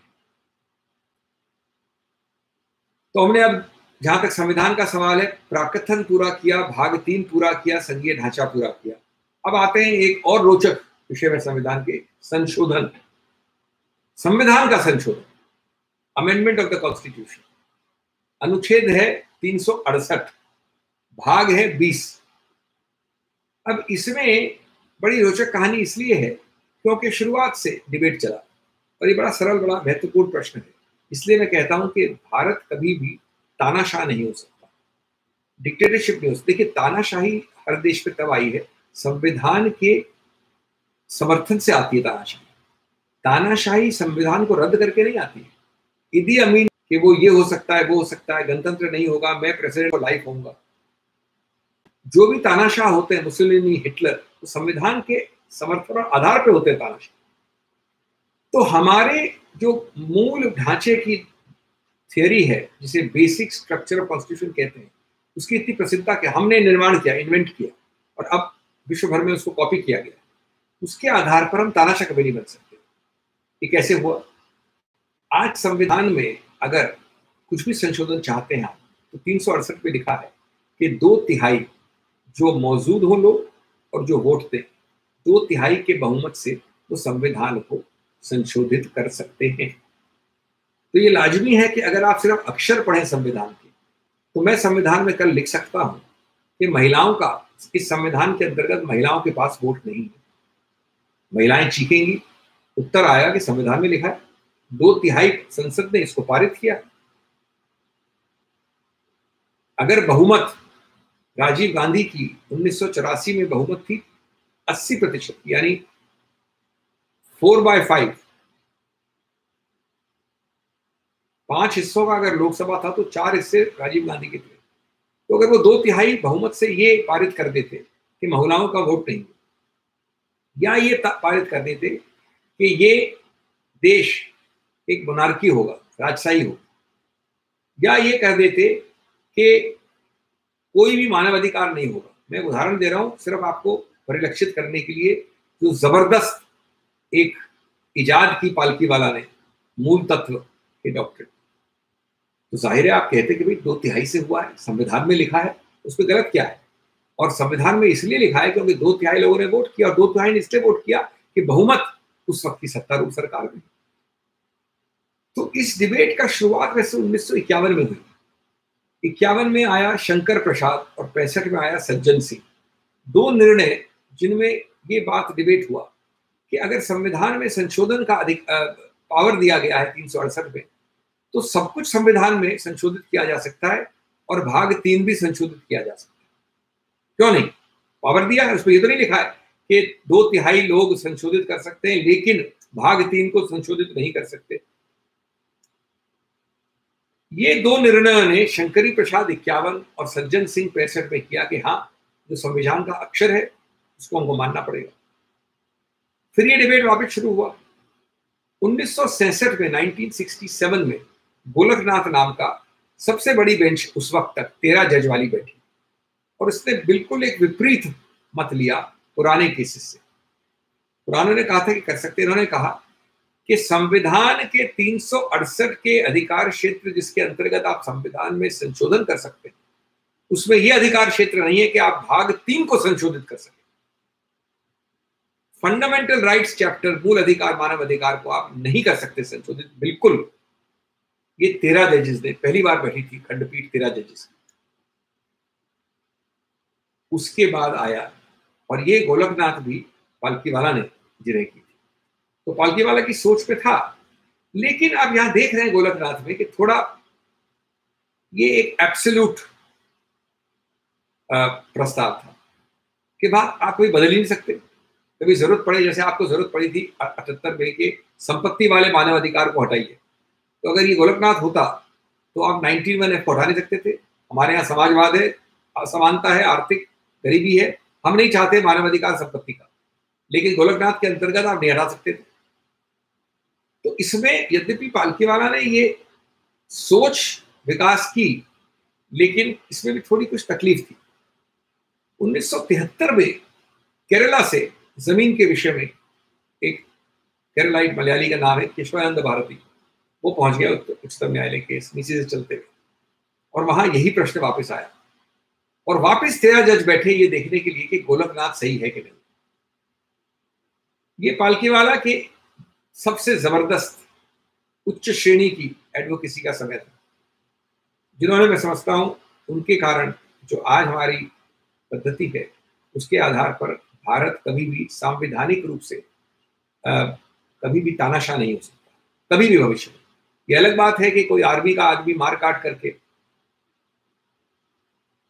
देश में कब्जा कर ले, लेकिन संवैधानिक रूप से जैसा कि अयूब खान ने किया पाकिस्तान में संशोधन करके, या कितने लोगों ने किया, जर्मनी में हुआ, संविधान के सबसे नीचे वाले तत्व को, जिसको जर्मन शब्द है, आप संविधान के आधार और उसके समर्थन से तानाशाह बन जाओ, ये भारत नहीं हो सकता। तो क्या था केशवानंद भारती? केशवानंद भारती में 13 जजेस थे और 6 ने कहा कि ये कैसे हो सकता है कि संशोधन का प्रावधान है 368 बड़ा स्पष्ट 2/3 वाला, और आप कह रहे हैं संशोधित कर ही नहीं सकते, तो गोलकनाथ गलत है। 6 ने दूसरा मत लिया कि गोलकनाथ सही है। 6 और 6 12। अब बल्कीवाला को आवश्यकता हुई कि अपने गोलकनाथ वाली थ्योरी को थोड़ा सा न्यूआंस करे, खुद संशोधित करे, और उस एक 13वें जज के मेजॉरिटी से मूल ढांचे वाला हमारा प्रादुर्भाव हुआ थ्योरी। वो जज था एचआर खन्ना।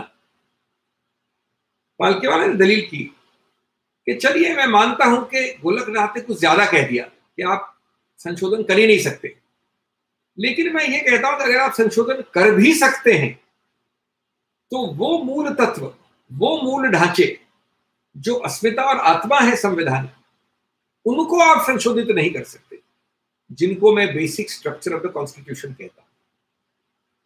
अभी बड़ी सरल सी एक वाक्य है, लेकिन इसका फलसफा, सोच वो सीधा ग्रंथों में जाता है। और साथ में उन्होंने दूसरा सिद्धांत बोला कि क्या मूल ढांचा है वो केस बाय केस अलग अलग खंडपीठें निर्णित करेंगी, कोई सूची नहीं है। तो आज इस केस में हम निर्णित करेंगे कि संविधान संशोधन अपने आप में असंवैधानिक है। बेसिक स्ट्रक्चर का मतलब होता है कि संविधान संशोधन भी असंवैधानिक हो सकता है, लेकिन वो संविधान का संशोधन खुद असंवैधानिक तब होगा जब वो भारत के संविधान के मूल ढांचे का उल्लंघन करेगा। क्या है मूल ढांचा? वो केस बाय केस डिसाइड करेगी न्यायपालिका। उदाहरण के तौर पे आपने कल संविधान संशोधन 2/3 से किया कि इस देश में जो प्रावधान है प्रियम्बल में कि यहां पर बराबरी होनी चाहिए, तो बराबरी हटा दीजिए, इक्वालिटी को डिलीट कर दीजिए, 14, 15, 16 को हटा दीजिए।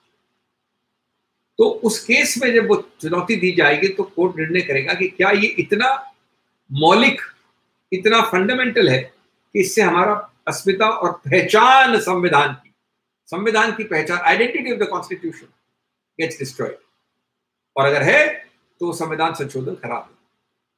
उसके बाद कई केसेस आए जिसमें अलग अलग केसेस में अलग अलग उदाहरण के रूप में उन्होंने कहा कि ये संविधान के मूल तत्व के विरुद्ध है, ये संविधान के मूल तत्व के विरुद्ध नहीं है। जैसे कई केस, मिनर्वा मिल्स में एक प्रावधान था कि ये कानून हमने पास किया है, इस कानून को कोई भी कोर्ट देख नहीं सकता। कोर्ट का पूरा पुनर्विचार, जुडिशियल रिव्यू हम इस संविधान में लिखा, संशोधन करके संविधान उस संवैधानिक संशोधन को उच्चतम न्यायालय में मिनर्वा मिल्स में जो 78 में आया, केशवानंद के 5 साल बाद, कहा कि यह संविधान संशोधन असंवैधानिक है, क्योंकि जब आप गणतंत्र में न्यायिक पुनर्विचार को हटा देते हैं तो वो संविधान के मूल ढांचे का उल्लंघन करता है। इसी तरह से अगर कल आप कहते हैं कि राजशाही है ये देश, मोनार्की है, गणतंत्र नहीं है, तो कह सकते हैं आप 2/3 का आपका बहुमत है तो, लेकिन मैं समझता हूं कि वो संविधान संशोधन खुद असंवैधानिक हो। ऐसे कई निर्णय आ गए, जैसे 1 मैन 1 वोट या 1 वुमन 1 वोट, बराबरी का वोट है, मेरे वोट का वैल्यू उतना ही जितना आपके वोट का है, लेकिन कानून पास हो जाए कि सिंघवी के वोट का 2 वैल्यू है, आपके वोट का 1 वैल्यू है, 2:1 रेशियो। संविधान को 2/3 की संशोधन से आप कह सकते हैं। मेरा मानना है कि ये मूल ढांचे का उल्लंघन इसलिए करेगा क्योंकि ऑलरेडी इंदिरा नेहरू गांधी राजनारायण वाले केस में निर्णित हो गया है कि गणतंत्र, लोकतंत्र मूल ढांचे का हिस्सा है। निश्चित है, अगर हम लोकतंत्र नहीं, गणतंत्र नहीं, तो हम कैसे कह सकते हैं कि संविधान का मूल ढांचा नहीं बदला। और गणतंत्र और लोकतंत्र की जो मूल ढांचा मान लिया गया है, उसका आधार है एक व्यक्ति एक वोट। बिना एक व्यक्ति एक वोट से कैसे हो सकता है स्वतंत्र चुनाव? तो इस प्रकार से इसकी दलीलें होती हैं, लेकिन पालकीवाला अपनी एक इजाद छोड़ के चले गए। और एचआर खन्ना, जिन्होंने वो 13वें जज ने ये इस्तेमाल कर लिए शब्द, उससे ये आज बरकरार है। भगवान न करे कि कभी भी कोई भी खंडपीठ 13 की हो, 15 की हो, 17 की हो, 35 की हो, आज हमारे यहाँ 35 जज है, इस सिद्धांत को बदले, क्योंकि ये सबसे जबरदस्त, शक्तिशाली, एक कोई भी तानाशाह संविधान के संशोधन द्वारा इस देश को गणतांत्रिक, लोकतांत्रिक पहचान से बदल नहीं सकता। ऐसे इसका एक फुटनोट है, 73 में निर्णय आया, 75 में जब जद्दोजहद चल रही थी सरकार की और उच्चतम न्यायालय की, तो एन राय साहब ने वापस एक पुनर्विचार की बेंच बनाई। 13 जजेस की, यानी बेंच छोटे लोगों की, कम जजेस की थी, ये पुनर्विचार करने को कि क्या केशवानंद भारती पर वापस पुनर्विचार होना चाहिए। एच.आर. खन्ना ने लिखा है अपनी किताब में, अपनी स्मृतियों में, कि जब ये पुनर्विचार की बेंच बनी तो पालकीवाला जिन्होंने कोर्ट आना कम कर दिया था, वो विशेष आए 1975 में। और कोट करता हूं मैं एच.आर. खन्ना के मेमोइर्स में, Palkhivala rose to such heights of eloquence which have seldom ever been equaled and never surpassed in the history of the Supreme Court. 2 दिन तक पालकीवाला ने इसकी बहस की 75 वाले में, और तीसरे दिन अपने आप बेंच ने अपने आप को डिसॉल्व कर दिया, और पुनर्विचार का जो एक अंदेशा था या कुछ लोगों का उद्देश्य था वो कभी नहीं हुआ। दोस्तों, अब हो गए 7:26, 5-7 मिनट और, 2 और मुद्दों में। एक तो न्यायपालिका के विषय में, आप जानते हैं नियुक्तियों के विषय में 124 है उच्चतम न्यायालय में न्यायाधीशों की नियुक्ति का अनुच्छेद, और वैसा ही बिल्कुल वही शब्दों वाला 217 है न्यायाधीशों की नियुक्ति वाला उच्च न्यायालय के लिए प्रावधान। ये मैं इसलिए बोल रहा हूं कि इसमें लिखा है कि सेंट्रल गवर्नमेंट में appoint with in consultation with the chief justice and his जजेस। शब्द जो हैं, इससे मैंने कहा कि सिर्फ शब्द पढ़ना पूरा नहीं होता है, उसके बाद जो उन शब्दों का के ऊपर लेयर लगाए जाते न्यायालयों के निर्णय द्वारा, उनसे फर्क पड़ता है। तो शब्द बड़े सरल हैं कि केंद्र सरकार will appoint with the in consultation with, सलाह करके। चूंकि कई ऐसे नियुक्तियां हुई जिनसे न्यायपालिका असंतुष्ट थी, तो 90 के शुरुआत के दशक के शुरुआत में न्यायपालिका ने इस कंसल्टेशन शब्द को इंटरप्रेट करके कहा कंकरेंस है, यानी आप सलाह से नहीं, आप सिर्फ न्यायपालिका की अनुमति से नियुक्त कर सकते हैं। ये फर्स्ट जजेस केस कहते हैं। सो इससे इस प्रकार न्यायपालिका ने एक प्रकार से अधिकार क्षेत्र जबरदस्ती ले लिया केंद्र सरकार से, 124 में भी और 217 में भी, क्योंकि उनको लगा, और उस वक्त भावना भी ऐसी थी देश में कि कई ऐसी नियुक्तियां हुई हैं जो हम नहीं समझते अच्छी हैं, और इसलिए अच्छा किया। खैर 1992 का ये निर्णय है, जजेस केस कहते हैं, फर्स्ट जजेस केस। ये चला, लोगों को बहुत अपेक्षाएं थी, आशाएं थी। 2000 तक 8-9 साल में, और विशेष रूप से 2005 तक पूरी तरह से असंतुष्टता फैल गई थी कि जजेस जिन्होंने अधिकार क्षेत्र अपने ऊपर ले लिया है, वो खुद इतनी राजनीति खेलते हैं नियुक्तियों में कि ये अधिकार क्षेत्र लेना जबरन एक संतोषजनक हल नहीं है। सिर्फ आपने सलाह को अनुमति बना दिया शब्द को। तो अभियान चला जो 4 साल पहले नेशनल जुडिशियल कमीशन, तो नेशनल जुडिशियल कमीशन में प्रादुर्भाव हुआ। जब वो डिबेट हुआ तो मैंने ही ओपन किया था। नेशनल जुडिशियल कमीशन बनाने का जो प्रस्ताव था, उसमें एक कानून था और एक संवैधानिक संशोधन भी था। तो मैंने कहा कि हमने 40 साल तक, 1950 से 1990 तक लगभग, केंद्र सरकार द्वारा सलाह के साथ नियुक्तियां देखी, और कोई इतनी बुरी नहीं थी, लेकिन बाद में असंतोष हुआ। तो मैं समझ सकता हूं कि उस असंतोष को संभालने के लिए आपने 40 वर्ष बाद एक नया मॉडल लाया, जिसको कहते हैं न्यायिक नियुक्तियां न्यायपालिका द्वारा। लेकिन मैंने कहा, जब उसी प्रकार से 15 वर्ष 20 वर्ष में यह असंतोष बढ़ गया इतना कि न्यायपालिका नहीं कर पा रही है सही रूप से, इतनी वैकेंसीज है, इतना राजनीति है, तो अब 2 मॉडल ट्राई कर लिए, तो एक तीसरा मॉडल ट्राई करें, राष्ट्रीय न्यायपालिका वाली समिति, नेशनल जुडिशियल कमीशन। वैसे नेशनल जुडिशियल कमीशन 80% न्यायपालिका का ही था, क्योंकि इसे प्रधानमंत्री, अधिकतर लोग न्यायाधीश थे, जो कि पहले भी जजेस केस के अंतर्गत भी जो कोलिजियम बनाते हैं, और एक विशेषज्ञ की भी स्थान था, लेकिन बहुमत था न्यायाधीशों का। लेकिन जब आपने इतना बड़ा अधिकार क्षेत्र का चुस्का ले लिया 15 वर्ष तक, तो न्यायपालिका तैयार नहीं थी इस अधिकार क्षेत्र को छोड़ने की। उन्होंने निर्णय दिया, 2-4 साल पहले का निर्णय है, कि ये जो कानून 99.99% द्वारा पारित किया था दोनों हाउस में, यानी एक व्यक्ति ने सिर्फ असहमति व्यक्त की 750 एमपीज में, 500 से ज्यादा लोकसभा में, 250 के लगभग राज्यसभा में, 750, उसको न्यायपालिका ने उस संविधान संशोधन को निरस्त कर दिया। एक संविधान संशोधन था, नेशनल जुडिशल कमीशन में 2 पारित हुए थे, कानून और संविधान, इस आधार पे कि इससे मूल ढांचा संविधान का, बेसिक स्ट्रक्चर का उल्लंघन होता है, क्योंकि न्यायपालिका के अधिकार क्षेत्र को कार्यपालिका ले रही। ये दूसरा उदाहरण है, विपरीत उदाहरण, जिससे मैं सहमत नहीं हूं। वो उदाहरण बिल्कुल सही था, तानाशाही वाला, या एक व्यक्ति एक वोट वाला, या एक राजसी सरकार बनाने वाला। लेकिन ये कहना कि अगर आप नियुक्ति जो 40 वर्ष से केंद्र सरकार के पास थी, जो आपने जबरन ली और अब वापस कानून द्वारा ली गई है, इसको कहना कि ये मूल ढांचे का उल्लंघन है, ये शायद सही नहीं है। लेकिन ये आपको एक मूल ढांचे का भी एक किस प्रकार से इस्तेमाल किया जाता है डॉक्ट्रिन का, उसका उदाहरण देता है। आपातकाल के प्रावधान है 352 से 360 तक।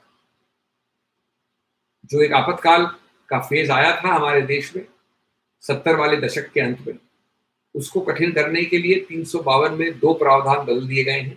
पहले था आंतरिक डिस्टर्बेंस, इंटरनल डिस्टर्बेंस, उसको अब आर्म्ड रिबेलियन कर दिया गया।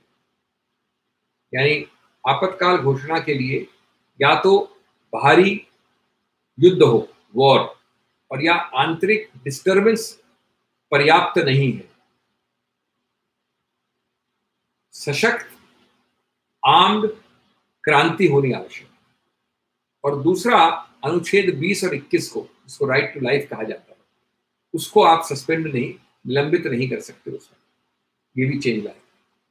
खैर, मैं तो वैसे इसमें बोल सकता हूँ 1 घंटा भी और 2 घंटे भी और, लेकिन आपने 90 मिनट तक मेरे को सहा, इसके लिए बहुत बहुत धन्यवाद। कभी और मुलाकात होगी तो जो बाकी प्रावधान बचे हैं संविधान के, उसकी बातचीत कर सकते हैं। लेकिन बहुत सारे मुख्य बिंदुओं की हमने आज बात कर ली है, और अब मैं आपकी कुछ प्रश्न देखता हूं और प्रयत्न करता हूं अगर मैं जवाब दे सकूं।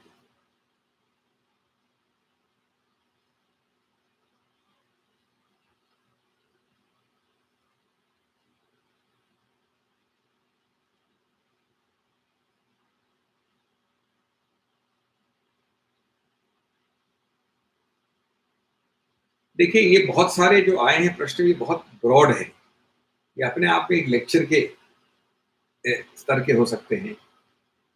संविधान के चश्मे से आप वर्तमान समस्याओं को कैसे देखते हैं? तो वर्तमान समस्याओं को अगर संविधान के चश्मे से, तो मैं पूरा एक लेक्चर दे सकता हूं। तो ये मैं समझता हूं बहुत ज्यादा व्यापक है। कॉन्स्टिट्यूशनल जूरिस्प्रूडेंस और लिटिगेशन पर भी प्रकाश डालें।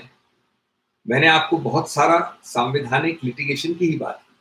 संविधान के शब्द एक तरफ होते हैं और जो निर्णयों द्वारा उन पर प्रकाश डलता है वो अपनी जगह रखते हैं, और कई बार उनका विपरीत अर्थ होता है। जैसा मैंने आपको बताया 124 में कंसल्टेशन शब्द है, उसको कंकरेंस बना दिया, सहमति बना दिया, यानी मेरी सहमति में आप नहीं कर सकते, मेरी सलाह करके नहीं। Do you feel that our constitution is a perfect document or does it need to be redrafted? बिल्कुल नहीं, कोई कह ही नहीं सकता कि कोई चीज परफेक्ट है, सुधार का बहुत स्कोप है। लेकिन मैं समझता हूं कि हमने संशोधन कुछ ज्यादा कर दिया। पालके वाला कहते थे कि संविधान, देखिए 250 वर्ष में अमेरिका के संविधान में मुश्किल से 20 संशोधन हुए। हमारे 70 वर्ष के इतिहास में 104 नंबर संशोधन चल रहा है।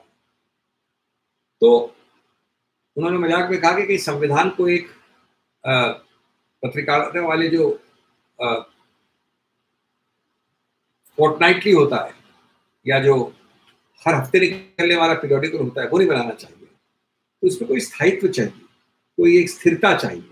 तो हमें बहुत सोच समझ के दूरगामी संशोधन करने चाहिए, और हमेशा सिर्फ इसलिए कुछ सोच है, बदलाव है, उसको हम संविधान से बदल दें, तो उससे इसकी जो ठोसता है, स्थिरता है, इसकी जो दूरगामी दृष्टि है, इसकी जो अस्मिता है, इसकी जो गहराई और गंभीरता है, उस पर एक दुष्प्रभाव पड़ेगा।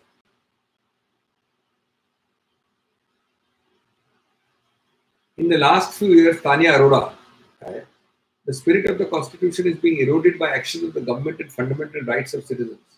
Supreme Court is also not given too much confidence in upholding. What opinions, what options do citizens of the country have in such a scenario? मैं कुछ हद तक सहमत हूँ। कई ऐसे प्रसंग आए हैं जहां पर हमारे मूल तत्वों, मूल स्तंभों, मूल सिद्धांतों पे प्रहार हुआ है और उच्चतम न्यायालय ने हमेशा समय से हमें वो भरोसा नहीं दे पाए हैं और विशेष रूप से वो राहत नहीं दे पाए हैं जो देनी चाहिए। इसके कई उदाहरण हो सकते हैं। इसके उदाहरण अभी भी लंबित है। नागरिकता के विषय में इस तरफ हो या उस तरफ हो, आपको निर्णय देना अति आवश्यक है। मैं ये नहीं कह रहा हूं कि सही बात क्या है। धर्मनिरपेक्षता के विषय में जो कई चीजें होती रहती है इस देश में, विशेष रूप से पिछले 6-7 वर्षों में, उसमें हमें अपने संविधान की तरफ देखना अति आवश्यक है और उसकी अस्मिता और उसकी आत्मा को समझना आवश्यक है। लेकिन अंततोगत्वा ये सब चीजें उच्चतम न्यायालय के जल्दी हस्तक्षेप से ही निर्मित होती है। वो हस्तक्षेप इधर का हो या उधर का हो, वो विवाद को अंत देता है, वो विवाद को स्थिरता देता है। मैं उसके मेरिट्स की बात नहीं कर रहा हूं, लेकिन उसको लटकाना, उसको निलंबित करना, उसको स्थगित करना, ये देश के हित की बात नहीं।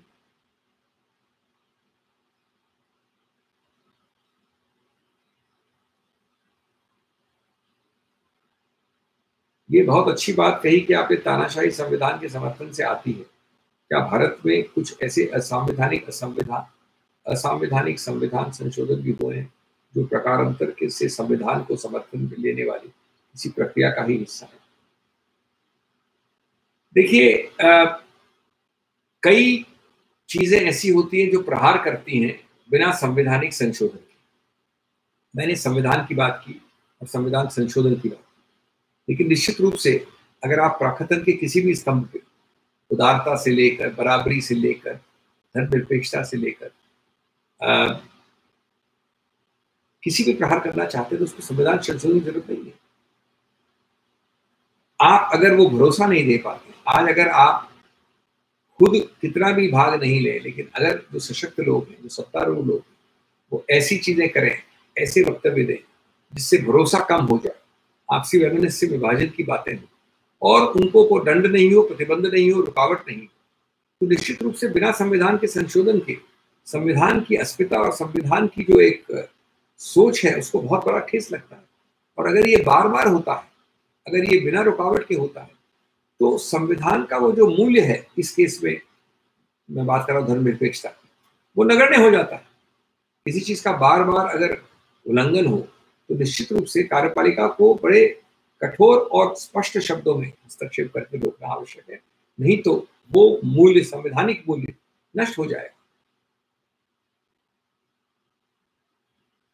ये मैंने जो प्रश्न बोले, मैं नाम नहीं ले रहा था पहले, तारावती मीना का था, उससे पहले तानिया अरोड़ा का था, और ओम सापरा का प्रश्न मैंने पढ़ा, विनोद विट्ठल का पढ़ा। मैं समझता हूं अब तो 7:40 हो गए हैं, प्रश्नोत्तर तो चलते रहेंगे, लेकिन ये मुख्य प्रश्न आए थे। बाद में अगर भाग 2 कभी होगा, बाकी प्रावधानों पे और प्रश्न लेंगे। मैं आपका बहुत बहुत आभार प्रकट करता हूं कि आपने इतना समय दिया, और उससे ज्यादा मुझे प्रसन्नता इस बात की है कि आपने रोचकता दिखाई एक ऐसे विषय में जिसको लोग फॉर ग्रांटेड ले लेते हैं, मान के चलते हैं। अच्छी बात है, आप मानते हैं इसको, लेकिन फॉर ग्रांटेड लेना अच्छी बात नहीं। ये हमारा एक बहुत ही जबरदस्त एक चीज है, मूल्यवान चीज है, और हमें इसके हर शब्द पे गौरव होना चाहिए। बहुत बहुत धन्यवाद।